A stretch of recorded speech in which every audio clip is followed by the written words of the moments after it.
Good morning, good afternoon, good evening. It's nice to be here with you all.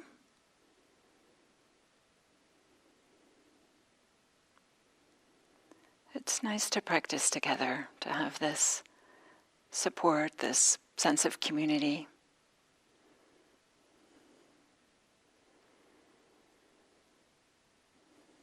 So let's begin with a guided meditation. So taking an alert, upright posture.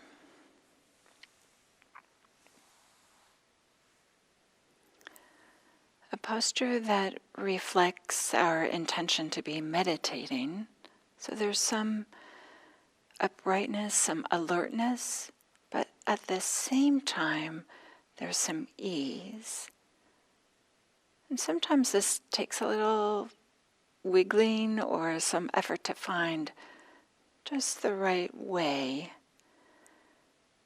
There might be some small adjustments that are helpful.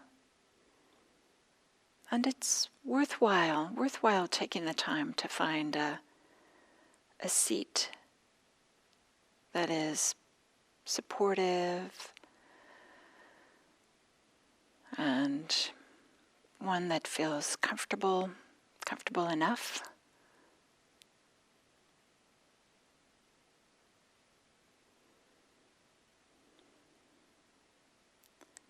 And then settling in.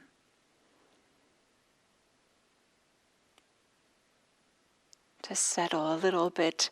Sometimes I imagine a little bit like dust that just comes in and settles in. So sometimes our thoughts can feel like they're just floating all around us. In that kind of way, can we just allow them to settle, allowing the mind to get a little connected to the body.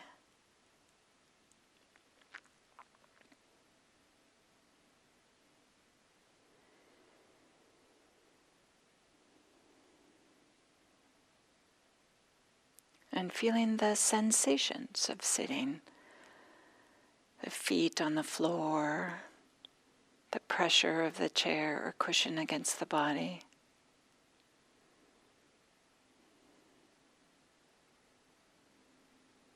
Bringing some mindfulness, some attention, some aliveness to the bodily experience right now.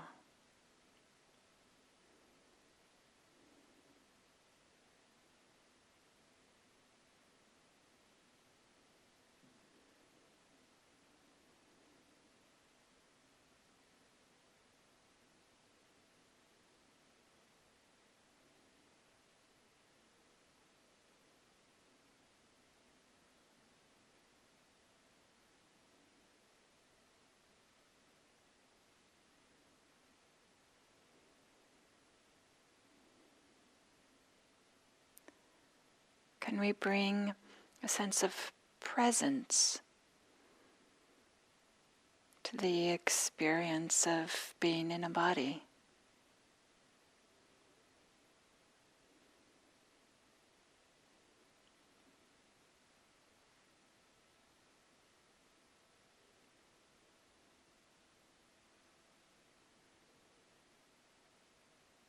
Sometimes it's helpful to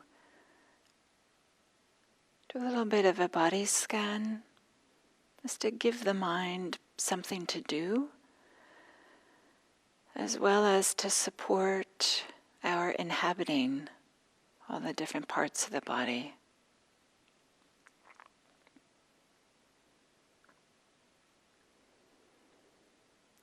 Can bring awareness to the sensations in the face.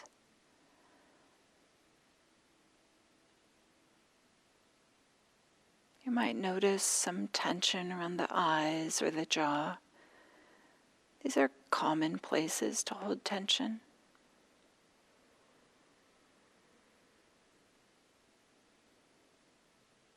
If so, there might be an opportunity for just a little bit more relaxation, a letting go of the tension.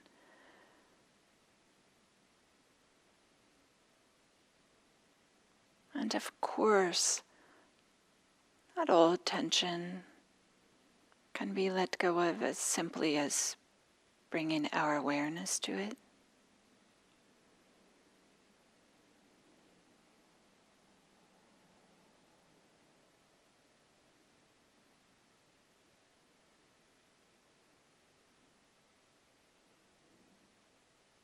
But we're creating the conditions in which there might be more relaxation, more ease.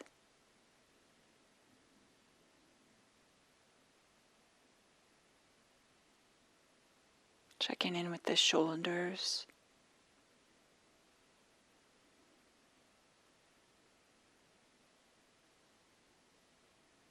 the arms, hands,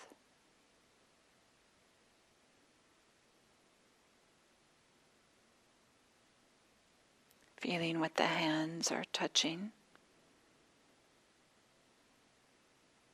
the coolness or the warmth of that, the smoothness or roughness.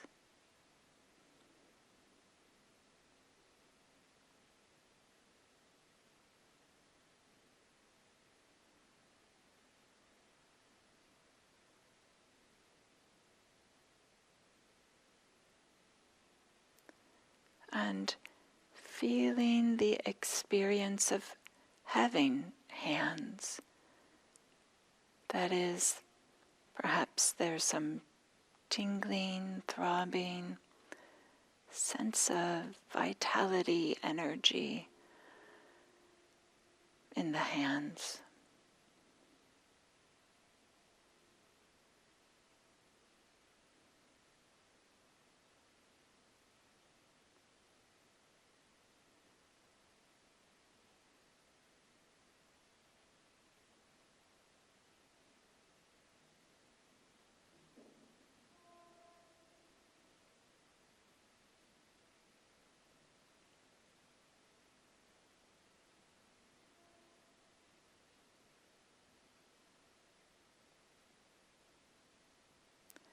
Continuing our body scan,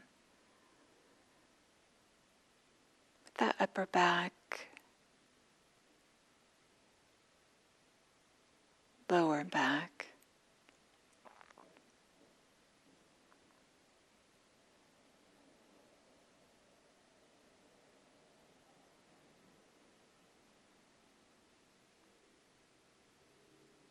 the chest,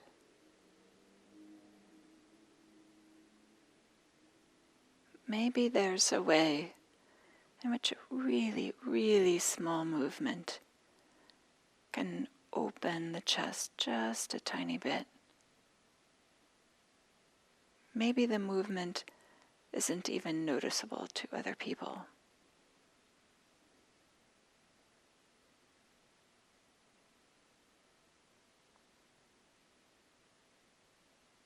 The belly, allowing some relaxation, some ease, some softness in the belly.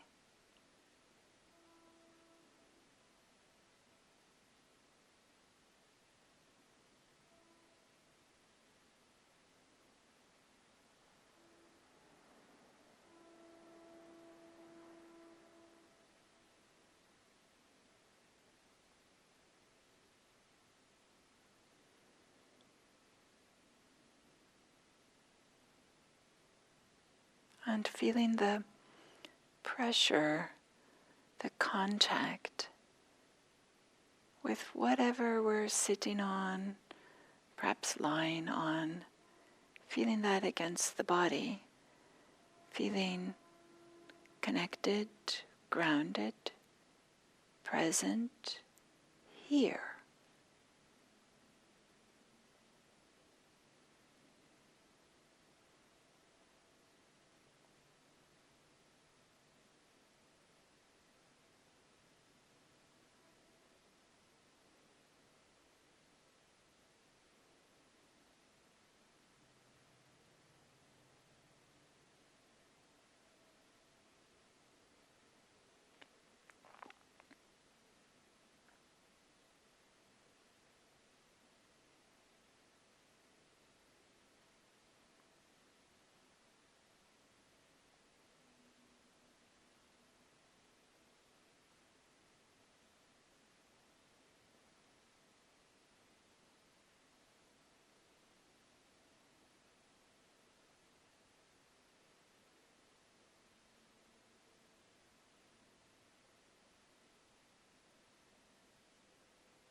So we're just being with the experience of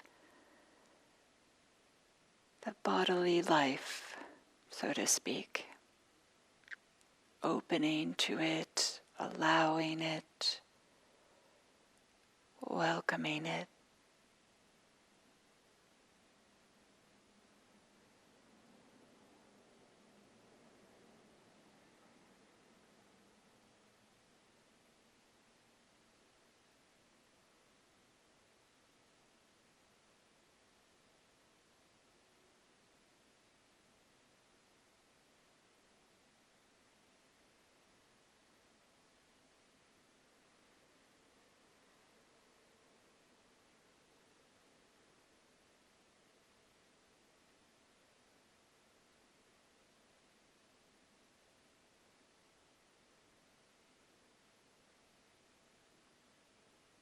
And is it possible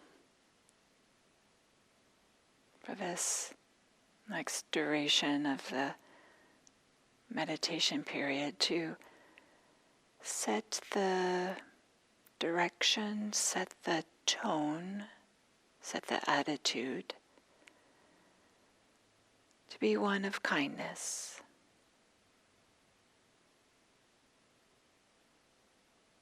Kindness towards ourselves. To practice, to have a meditation practice alone is an act of kindness, but can we include an attitude of kindness when we discover that we've been lost in thought?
When we find ourselves lost in thought, we don't have to make it a problem. We don't have to chastise ourselves. We just very simply, gently begin again with sensations in the body, or if that's your practice, sensations of breathing.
And then to support an intimacy with our experience, a connection to our experience, we can very gently, simply inquire, what is this?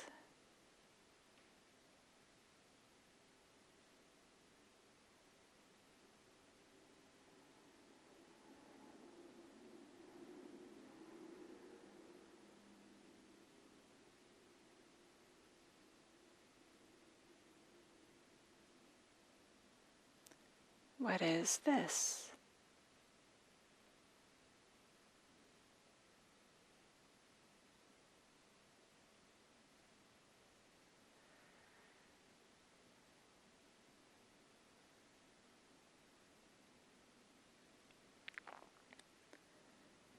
More like a naturalist and less like a detective. We're observing, noticing whatever is arising. We don't have to figure it out.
What is this?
What is this?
So having a spirit of discovery,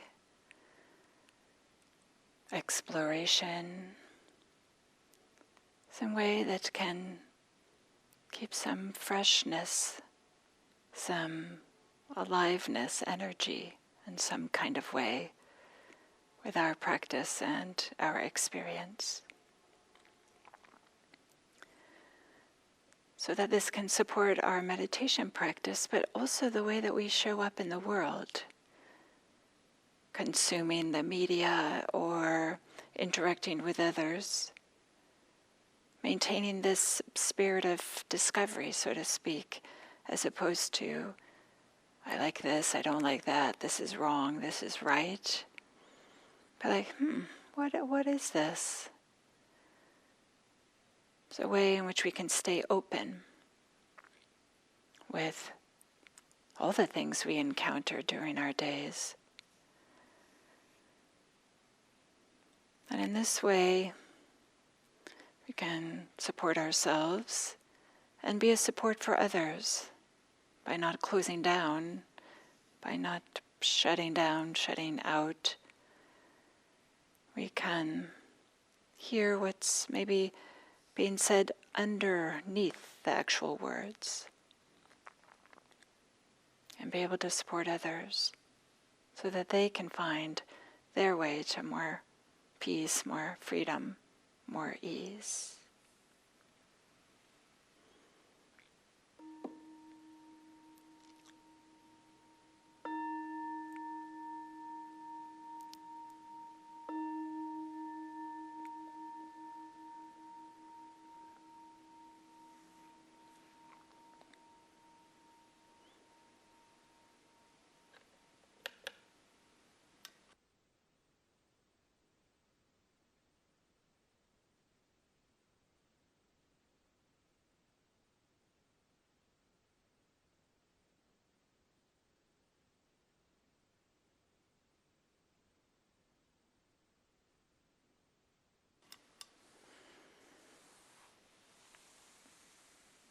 Good morning again, or good afternoon, or good evening.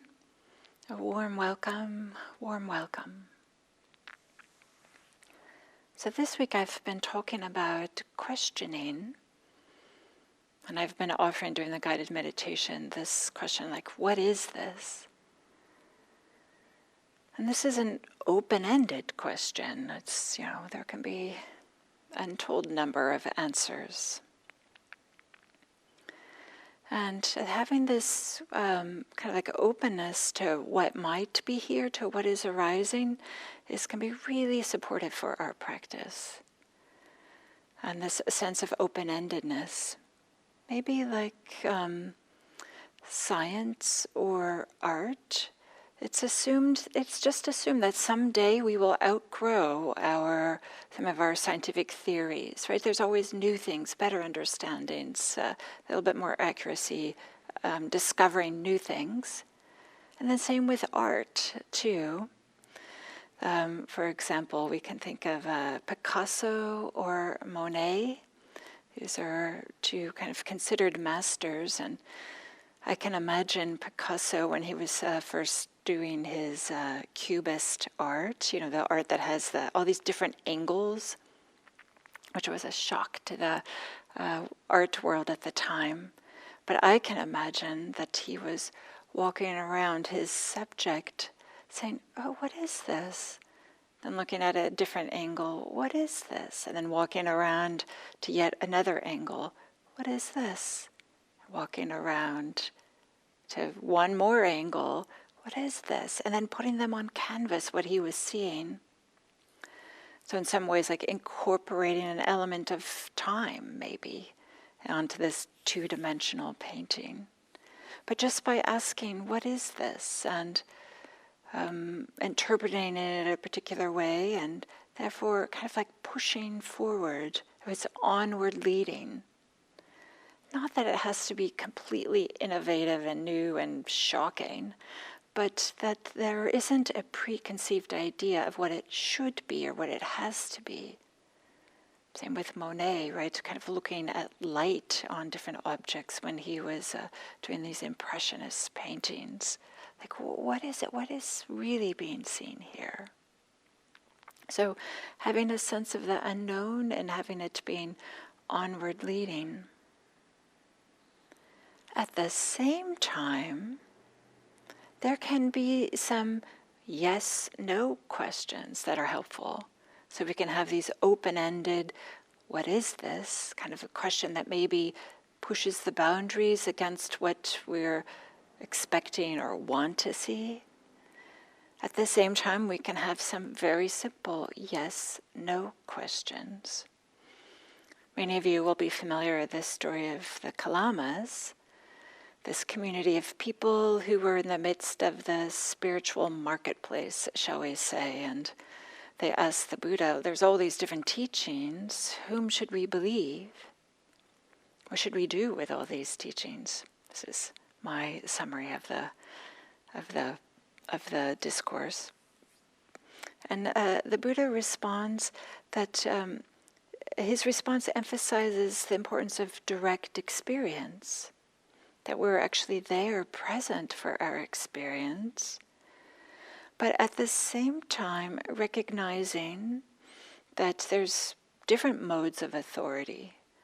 Some might be our internal experience, might be the way in which it feels right or aligns with our views.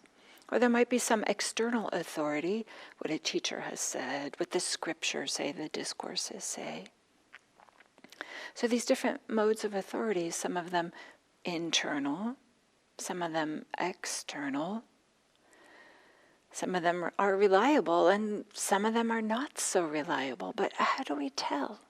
How do we know which sources of authority are reliable and can lead us to greater and greater freedom, can help us help others?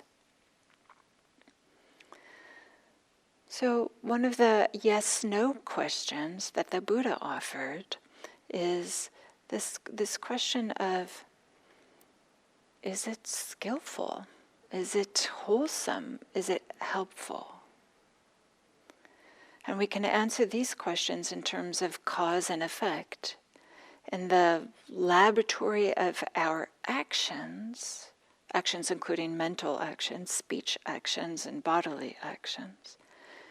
In the laboratory of our actions, we can see are the consequences of what we are thinking, saying, doing. Does it lead to greater freedom? Does it lead to greater ease? Does it lead to greater happiness? Is it a support for greater ease and freedom? So whatever is unskillful, that leads to harm, that leads to ill will, leads to those things that are not supportive, to abandon those. And whatever is skillful, which leads to support, to benefit, to pursue those, to develop those. So there can be some yes-no questions also that are helpful. Is it wholesome? Is it skillful? Is it helpful? And we can use cause and effect to help us, but also we can, in the Kalama Sutta, there's this mentioning of taking into account what do the wise people say, would they criticize or would they blame?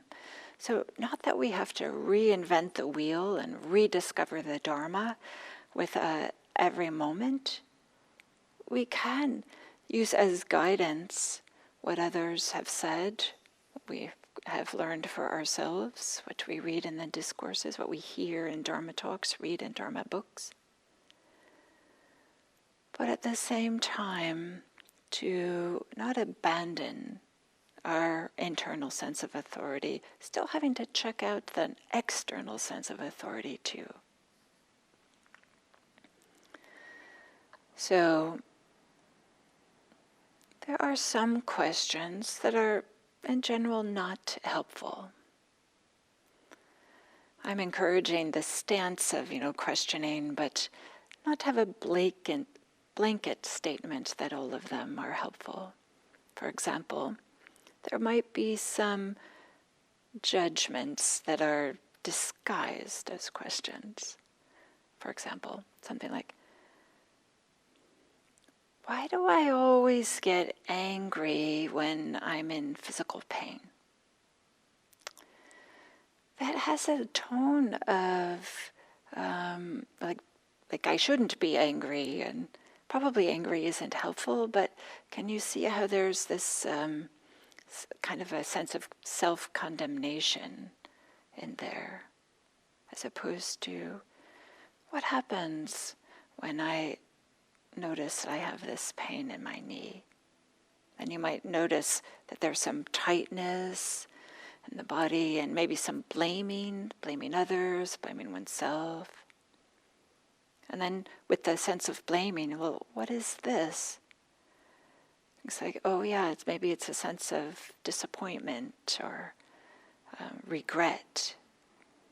And then, what is this? Oh, yeah, underneath the regret is maybe some wish that things were different. And then, what is this? Underneath the wish that things were different is maybe some sadness. What is this? Maybe underneath the sadness there's a sense of compassion or a sense of wishing that for oneself to have some ease and happiness, and for others to have some ease and happiness. So to ask in a way in which deeper levels might make themselves known, not in a way in which we are condemning ourselves. And some of you may be familiar with this other story from the discourses with Malunkyaputta, who was a monk, was a monastic underneath the Buddha. And one time he goes to the Buddha and says, I'm going to disrobe, I'm going to leave the order unless you answer these particular questions. And the Buddha said to him, well, did I ever promise you I was going to answer those questions? And Malunkyaputta says, well, no. And so the Buddha says, well, then why are you threatening to disrobe if I don't answer them? You silly man, are you really in a position to be abandoning anything, like to be abandoning the practice? So it gets rebuked a little bit here by the Buddha. So Malunkyaputta, he wanted to ask questions. Is the world finite? Is the world infinite? Is the world eternal? Is it not eternal? So he was asking about these existential questions about time and space that are really not so relevant to finding greater freedom and greater ease. How can we know? And usually underneath these types of questions are, will I live forever in time? Will I live forever in space? It's kind of what's underneath these types of questions. So instead, the Buddha, in response to Malunkyaputta, gave him some criteria to help determine which kinds of questions are helpful. And again, we come to this cause and effect, this laboratory, if you will, of our actions. The Buddha says that questions that are helpful are beneficial, supportive. They are relevant to the spiritual life. That is, that they help us with our direct experience and ways of how to be the best versions of ourselves, how to find more and more happiness, peace, freedom. And importantly, that questions lead to a certain amount of disillusionment, some dispassion, that is, some disentangling ourselves from what we believe are sources of lasting happiness, acquiring more and more things, having higher and higher status, things that we might mistakenly think are sources of lasting happiness, but actually aren't sources of lasting happiness. So types of questions that help us to see that lead to some disillusionment and dispassion, like passion kind of meaning getting tangled up in and really filled up with, and so passion can be a good thing in terms that leads some energy, but not if it obscures our clarity and diminishes our own wisdom. So questions that lead to peace and insight and awakening and nibbana, enlightenment, complete freedom, questions that lead to the end of suffering. So an integral part of our practice can be to be questioning, but also to have some wisdom, to have some discernment about the types of questions we ask. Are they supportive? Are they beneficial? Or are they a dead end and are deadening of our practice in some way?